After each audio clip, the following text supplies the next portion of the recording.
2017년 추수감사절 특별집회 진정한 교회 생활. 그리스도의 몸을 건축하기 위해 집회하고 봉사하는 성경적인 길. 5주 1일 아침의 누림. 누가복음 10장 2절. 추수할 것은 많으나 일꾼들이 적으니 추수의 주님께 간청하여 추수할 일꾼들을 보내주십시오 라고 하십시오. 히브리서 10장 24절 25절. 그리고 서로 관심하여 사랑과 선한 일을 하도록 격려합시다. 우리 자신의 모임을 포기하지 말고 오히려 서로 권유합시다. 그날이 가까이 오는 것을 볼수록 더욱더 그렇게 합시다.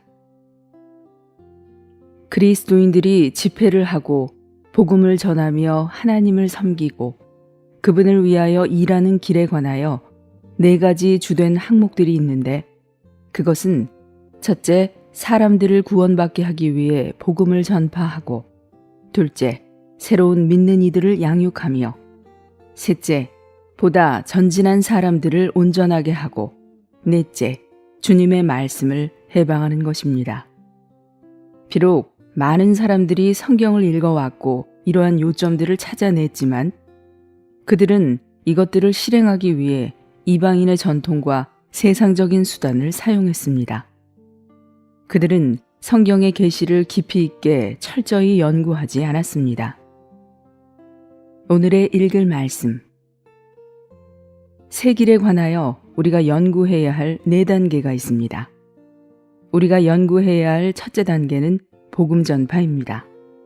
둘째 단계는 새로운 믿는 이들을 양육하는 것이고, 셋째 단계는 그들이 유용하게 되도록 가르치고 온전하게 하는 것입니다. 이러한 3단계는 낳고 양육하고 가르치는 것입니다. 마지막 넷째 단계는 건축입니다. 낳고 양육하고 가르친다는 단어들은 모두 성경에서 찾아볼 수 있는 단어들입니다. 예를 들어 바울은 나는 그리스도 예수님 안에서 복음을 통하여 여러분을 낳았습니다 라고 말했습니다. 그는 여러분을 구원하였습니다 라고 말하지 않고 여러분을 낳았습니다 라고 말했습니다. 이것은 하나님의 생명을 사람들 안에 분배함으로써 그들을 낳은 것입니다. 낳은 후에는 양육이 있습니다. 주님은 요한복음 21장에서 베드로에게 그대가 나를 더 사랑하십니까? 내 어린 양들을 먹이십시오 라고 말씀하셨습니다. 바울도 오히려 우리는 여러분 가운데서 온화한 사람이 되어 젖을 먹이는 어머니가 자기 자녀들을 보살피는 것 같이 하였습니다 라고 말했습니다. 바울은 마치 젖을 먹이는 어머니가 자기 아기를 보살피는 것 같이 성도들을 돌보았습니다. 베드로전서 2장 2절에서 베드로는 성도들에게 갓난 아기들처럼 순전한 말씀의 젖을 사모하십시오. 그래야 여러분은 저주로 자라서 구원에 이를 것입니다 라고 말했습니다. 새로운 이들이 태어나면 그들은 양육을 받을 필요가 있습니다. 왜냐하면 그럴 때에만 그들이 자랄 수 있기 때문입니다. 셋째 단계는 가르침입니다. 바울은 자신이 다만 젖을 먹이는 어머니로서 양육하고 소중히 품기만 한 것이 아니라 아버지로서 훈계하고 위로하고 가르쳤다고 말했습니다.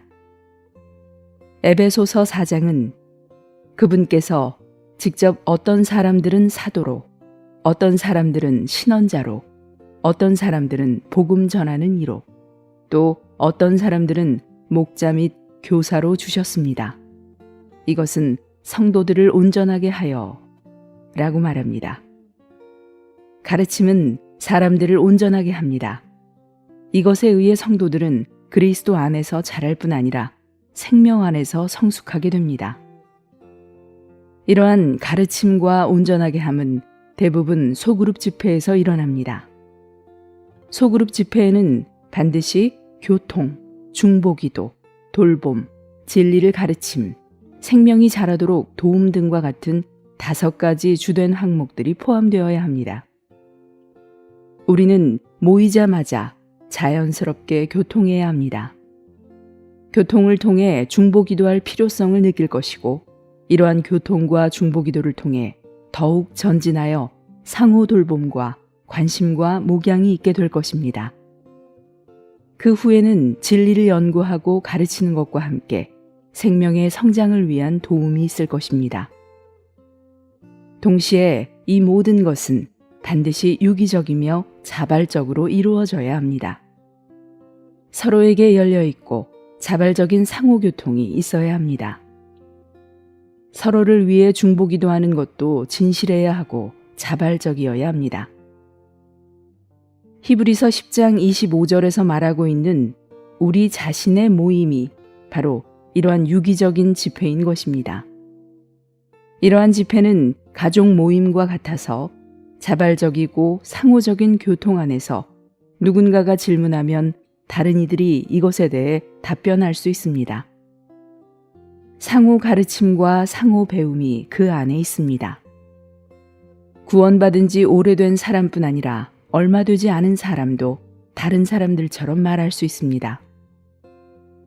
성도들이 온전하게 되고 진리에 대한 지식과 생명에 대한 체험을 갖게 된 후에는 자연스럽게 하나님을 위하여 말할 수 있게 되는데, 이것이 바로 신언입니다.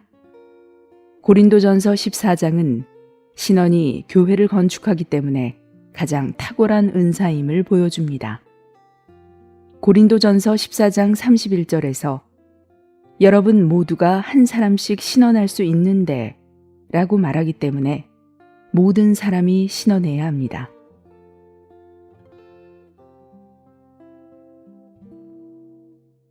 오주 2일 아침의 누림. 에베소서 1장 22절 23절. 또 하나님은 그리스도를 만물 위에 머리가 되게 하시어 교회에게 주셨습니다. 교회는 그리스도의 몸이요 만물 안에서 만물을 충만하게 하시는 분의 충만입니다. 4장 11절 12절.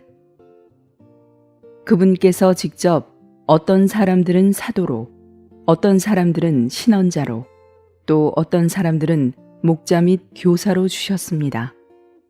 이것은 성도들을 온전하게 하여 그 사역의 일을 하게 하려는 것, 곧 그리스도의 몸을 건축하게 하려는 것입니다. 교회는 과정을 거치신 3일 하나님에 의해 산출된 유기체입니다. 교회는 그리스도의 몸입니다. 이 유기체는 아버지와 아들과 영께서 여러 과정을 거쳐 흘러넘치신 것입니다. 이것이 에베소서 1장에 있는 가장 큰 빛입니다. 이것은 그리스도의 몸이 하나님의 유기체라는 것을 보여줍니다. 오늘의 읽을 말씀. 하나님께서 창조하신 우주 만물 가운데 가장 놀라운 것은 우리의 몸입니다. 우리의 몸은 유기적이라는 점에서 참으로 놀랍습니다. 예를 들어 사람은 눈으로 보고 귀로 듣고 입으로 말합니다. 이 모든 것은 몸이 유기적이라는 것을 보여줍니다. 이것은 그리스도의 몸을 상징하며 이 몸은 3일 하나님의 유기체입니다. 이 몸은 3일 하나님께서 창조하신 것이 아니고 없는 것을 있는 것으로 부르셔서 갑자기 생겨난 것도 아닙니다. 이 몸은 3일 하나님께서 많은 과정을 거치심으로 산출된 것입니다. 에베소서 1장 3절부터 6절까지는 아버지의 선택하심과 미리 정하심을 말하고 7절부터 12절까지는 아들의 구속과 우리가 그분 안에서 미리 정해진 유업이 되는 것에 대해 말합니다. 13절과 14절은 우리가 하나님의 풍성한 유업을 미리 맛보기 위해 그 영께서 도장 찍으시고 보증하시는 것에 대해 말합니다. 1장의 결론은 아들께서 죽은 사람들 가운데서 일어나시고 하늘들의 영역으로 승천하시고 만물을 초월하시고 만물을 그분의 발 아래 복종시키시고 만물 위의 머리가 되셔서 교회에게 주어지셨다는 것입니다. 교회에게 라는 말씀은 일종의 전달을 의미합니다.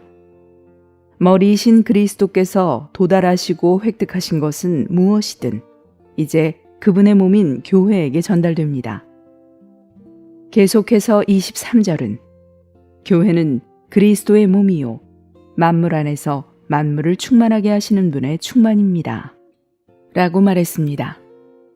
23절은 1장에 대한 각주로서 과정을 거치신 삼일 하나님께서 어떻게 교회라는 결과물을 산출하셨는지를 설명하고 있습니다. 이 교회는 삼일 하나님의 체현이며 또한 그리스도의 몸입니다.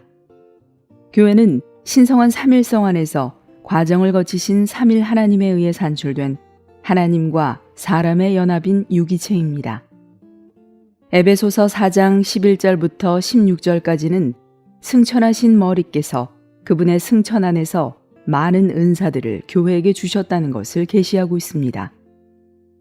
어떤 이들은 사도이고 어떤 이들은 신원자이며 어떤 이들은 복음 전하는 이이고 어떤 이들은 목자 및 교사입니다.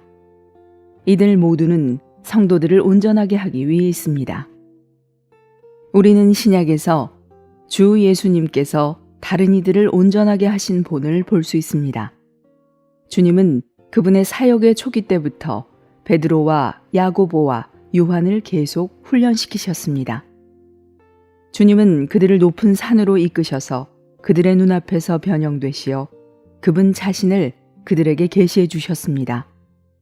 후에 이들 셋은 전진하여 다른 이들을 온전하게 했고 그 결과 12 제자들이 주님을 따르게 되었습니다.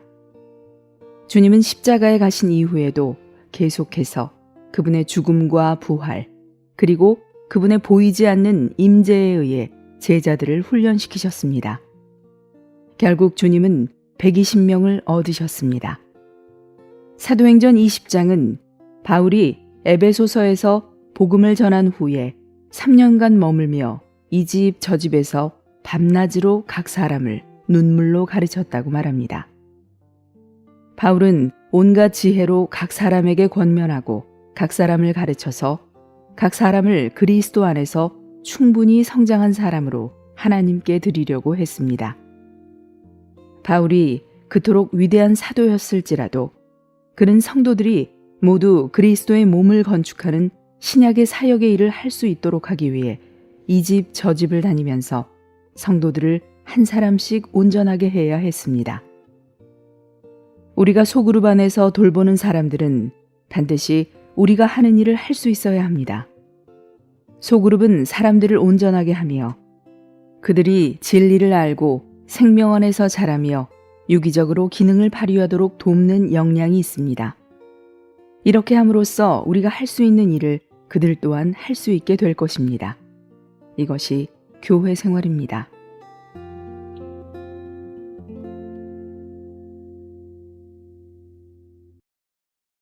(1년 1독) 구약 창세기 19장 20장, 신약 마태복음 7장.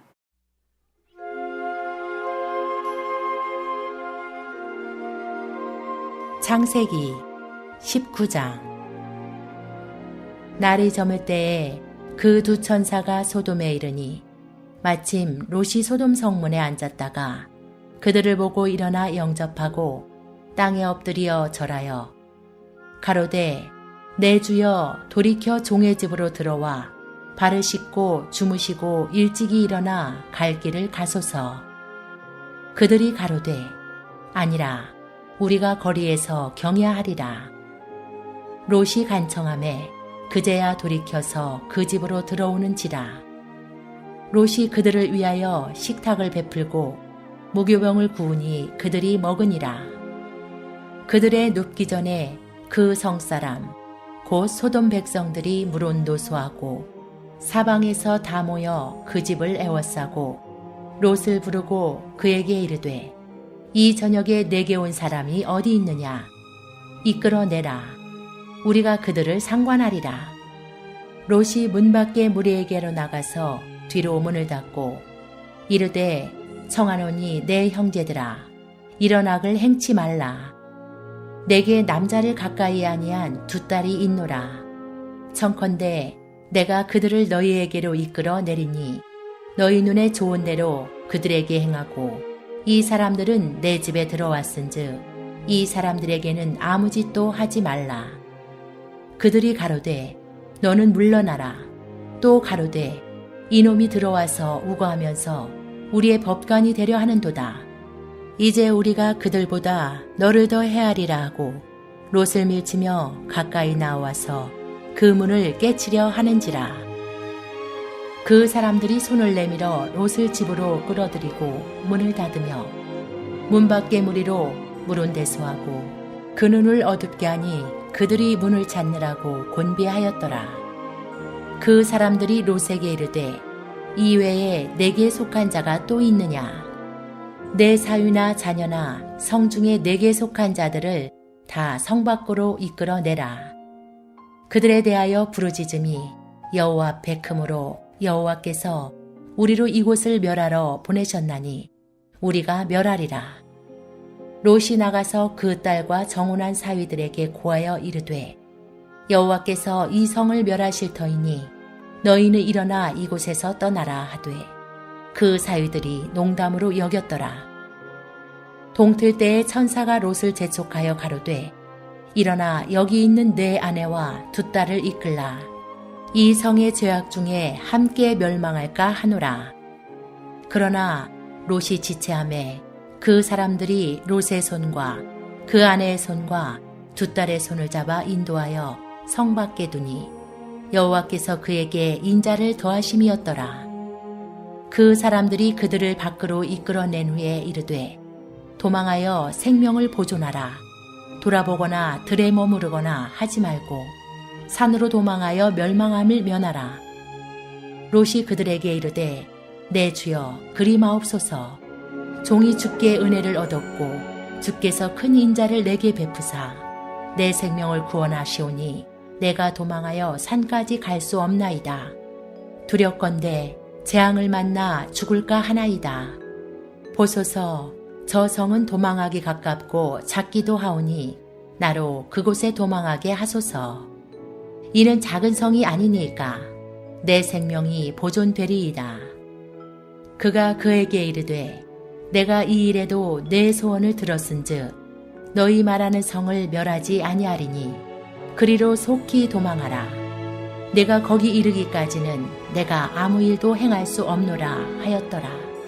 그러므로 그 성 이름을 소알이라 불렀더라. 롯이 소알에 들어갈 때에 해가 돋았더라.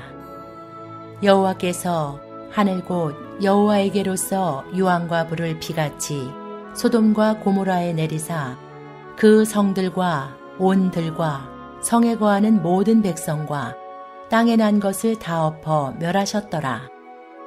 롯의 아내는 뒤를 돌아본 고로 소금 기둥이 되었더라. 아브라함이 그 아침에 일찍이 일어나 여호와의 앞에 섰던 곳에 이르러 소돔과 고모라와 그 온 들을 향하여 눈을 들어 연기가 옹기점 연기같이 치미름을 보았더라. 하나님이 들의 성들을 멸하실 때 곧 롯에 거하는 성을 엎으실 때에 아브라함을 생각하사 롯을 그 엎으시는 중에서 내어 보내셨더라. 롯이 소알에 거하기를 두려워하여 두 딸과 함께 소알에서 나와 산에 올라 거하되 그 두 딸과 함께 굴에 거하였더니 큰 딸이 작은 딸에게 이르되 우리 아버지는 늙으셨고 이 땅에는 세상의 돌을 조차 우리의 배필될 사람이 없으니 우리가 우리 아버지에게 술을 마시우고 동침하여 우리 아버지로 말미암아 인종을 전하자 하고 그 밤에 그들이 아비에게 술을 마시우고 큰 딸이 들어가서 그 아비와 동침하니라. 그러나 그 아비는 그 딸의 눕고 일어나는 것을 깨닫지 못하였더라. 이튿날에 큰 딸이 작은 딸에게 이르되 어젯밤에는 내가 우리 아버지와 동침하였으니 오늘 밤에도 우리가 아버지에게 술을 마시우고 내가 들어가 동침하고 우리가 아버지로 말미암아 인종을 전하자 하고 이 밤에도 그들이 아비에게 술을 마시우고 작은 딸이 일어나 아비와 동침하니라. 그러나 아비는 그 딸의 눕고 일어나는 것을 깨닫지 못하였더라. 롯의 두 딸이 아비로 말미암아 잉태하고 큰 딸은 아들을 낳아 이름을 모압이라 하였으니 오늘날 모압 족속의 조상이요, 작은 딸도 아들을 낳아 이름을 베남미라 하였으니 오늘날 암몬 족속의 조상이었더라. 20장. 아브라함이 거기서 남방으로 이사하여 가데스와 술사의 그랄에 우거하며 그 안에 사라를 자기 누이라 하였으므로 그라랑 아비멜렉이 보내어 사라를 취하였더니 그 밤에 하나님이 아비멜렉에게 현몽하시고 그에게 이르시되 내가 취한 이 여인을 인하여 내가 죽으리니 그가 남의 아내임이니라. 아비멜렉이 그 여인을 가까이 아니하므로 그가 대답하되 주여, 주께서 의로운 백성도 멸하시나이까? 그가 나더러 이는 내 누이라고 하지 아니하였나이까? 그 여인도 그는 내 오랍이라 하였사오니 나는 온전한 마음과 깨끗한 손으로 이렇게 하였나이다. 하나님이 꿈에 또 그에게 이르시되 내가 온전한 마음으로 이렇게 한 줄을 나도 알았으므로 너를 막아 내게 범죄하지 않게 하였나니 여인에게 가까이 못하게 함이 이 까닭이니라. 이제 그 사람의 아내를 돌려보내라. 그는 선지자라. 그가 너를 위하여 기도하리니 내가 살려니와 내가 돌려보내지 않으면 너와 내게 속한 자가 다 정령 죽을 줄 알지니라. 아비멜렉이 그 아침에 일찍이 일어나 모든 신복을 불러 그 일을 다 말하여 들리매 그 사람들이 심히 두려워하였더라. 아비멜렉이 아브라함을 불러서 그에게 이르되 네가 어찌하여 우리에게 이리 하느냐? 내가 무슨 죄를 네게 범하였건대 내가 나와 내 나라로 큰 죄에 빠질 뻔하게 하였느냐? 내가 합당치 않은 일을 내게 행하였도다 하고 아비멜렉이 또 아브라함에게 이르되 네가 무슨 의견으로 이렇게 하였느냐? 아브라함이 가로되 이곳에서는 하나님을 두려워함이 없으니 내 아내를 인하여 사람이 나를 죽일까 생각하였으미요. 또 그는 실로 나의 이복누이로서 내 처가 되었음이니라. 하나님이 나로 내 아비 집을 떠나 두루 다니게 하실 때에 내가 아내에게 말하기를 이후로 우리의 가는 곳마다 그대는 나를 그대의 오랍이라 하라. 이것이 그대가 내게 베풀 은혜라 하였었노라. 아비멜렉이 양과 소와 노비를 취하여 아브라함에게 주고 그 안에 사라도 그에게 돌려보내고 아브라함에게 이르되 내 땅이 내 앞에 있으니 너 보기에 좋은 대로 거하라 하고 사라에게 이르되 내가 은 1000개를 내 오라비에게 주어서 그것으로 너와 함께한 여러 사람 앞에서 내 수치를 풀게 하였노니 내 일이 다 선히 해결되었느니라. 아브라함이 하나님께 기도하매 하나님이 아비멜렉과 그 아내와 여종을 치료하사 생상케 하셨으니 여호와께서 이왕에 아브라함의 아내 사라의 연고로 아비멜렉의 집 모든 태를 다치셨음이더라.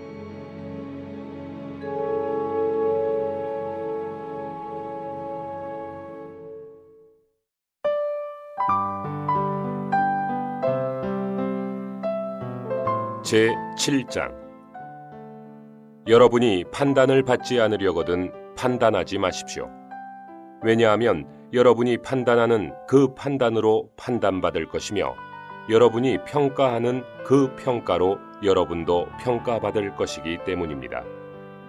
왜 형제의 눈 속에 있는 티는 보면서 그대의 눈 속에 있는 들보는 생각하지 못하십니까? 보십시오. 그대의 눈 속에 들보가 있는데 어떻게 그대가 형제에게 내가 형제의 눈 속에 있는 티를 빼내어 주겠습니다 라고 말할 수 있습니까? 위선적인 사람들이여, 먼저 그대의 눈에서 들보를 빼내십시오. 그 후에야 분명히 보고 형제의 눈에서 티를 빼낼 수 있을 것입니다. 거룩한 것을 개에게 주지 말며 여러분의 진주를 돼지 앞에 던지지 마십시오. 그것들이 진주를 발로 짓밟고 돌아서서 여러분을 물어뜯을지도 모릅니다. 구하십시오. 그러면 여러분에게 주실 것입니다. 찾으십시오. 그러면 여러분이 찾아낼 것입니다. 문을 두드리십시오. 그러면 여러분에게 열어주실 것입니다. 왜냐하면 구하는 사람마다 얻을 것이고 찾는 사람이 찾아낼 것이고 두드리는 사람에게 열어주실 것이기 때문입니다. 또 여러분 중에 어떤 사람이 자기 아들이 떡을 달라는데 돌을 주겠으며 생선을 달라는데 뱀을 주겠습니까? 여러분이 악할지라도 좋은 선물을 자녀에게 줄 줄 아는데 하물며 하늘에 계신 여러분의 아버지께서 자기에게 구하는 사람들에게 좋은 것들을 주지 않으시겠습니까? 그러므로 무엇이든지 여러분을 위하여 해주기를 남들에게 바라는 대로 여러분도 그들에게 그렇게 해 주십시오. 이것이 율법이며 신언서입니다. 좁은 문을 통해 들어가십시오.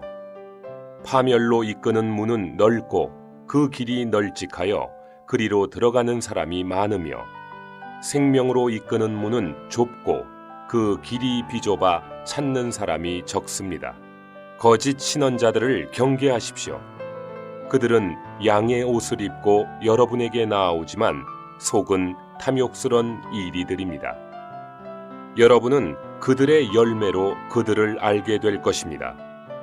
가시나무에서 포도를, 엉겅퀴에서 무화과를 따겠습니까? 이와 같이 좋은 나무마다 좋은 열매를 맺고 나쁜 나무는 나쁜 열매를 맺습니다. 좋은 나무가 나쁜 열매를 맺을 수 없고 나쁜 나무가 좋은 열매를 맺을 수 없습니다. 좋은 열매를 맺지 않는 나무마다 찍혀서 불 속으로 던져집니다. 그러므로 그들의 열매로 그들을 알게 될 것입니다. 나에게 주님 주님 하는 사람이라고 다 천국에 들어가는 것이 아니고 다만 하늘에 계신 내 아버지의 뜻을 행하는 사람이라야 들어갑니다. 그날에 많은 사람이 나에게 주님, 주님, 우리가 주님의 이름으로 예언하였으며 주님의 이름으로 귀신들을 쫓아냈으며 주님의 이름으로 많은 능력의 일을 행하지 않았습니까? 라고 할 것이지만 그때에 내가 그들에게 선언할 것입니다. 나는 여러분을 도무지 알지 못합니다. 불법을 행하는 사람들이여 나에게서 떠나가십시오. 그러므로 누구든지 나의 이 말을 듣고 실행하는 사람은 자기 집을 반석 위에 건축한 현명한 사람과 같습니다. 비가 쏟아지고 큰 물이 밀어닥치고 바람이 몰아쳐서 그 집에 부딪혔으나 무너지지 않은 것은 기초를 반석 위에 놓았기 때문입니다. 누구든지 나의 이 말을 듣고 실행하지 않는 사람은 자기 집을 모래 위에 건축한 어리석은 사람과 같습니다. 비가 쏟아지고 큰 물이 밀어닥치고 바람이 몰아쳐서 그 집에 들이치니 그 집이 무너져도 심하게 무너졌습니다. 예수님께서 이러한 말씀을 마치시자 무리가 그분의 가르침에 크게 놀랐다. 왜냐하면 예수님께서 율법 학자들과는 달리 권위 있는 분으로서 가르치셨기 때문이다.